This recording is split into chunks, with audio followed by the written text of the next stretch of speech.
Now, your Family Healthcast.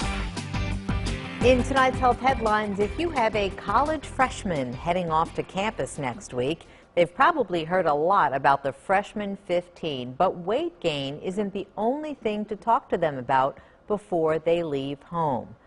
College can be very stressful, and one of the things to focus on, along with eating right, is exercise. It's really important for college students to have a way to work off some of the stress, especially for freshmen.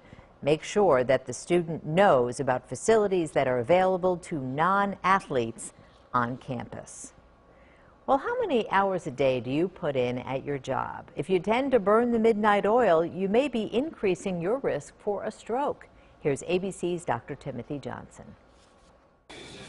For many Americans, the 9-to-5 workday is a myth. A recent Gallup poll confirms that nearly 4 in 10 full-time workers in the U.S. report working at least 50 hours during their so-called 40-hour work week.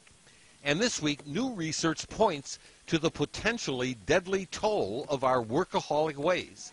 An international team of researchers publishing in the medical journal The Lancet looked at past data on more than 500,000 people.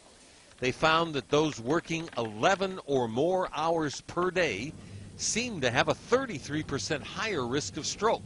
The study also showed a higher risk of heart disease in this group.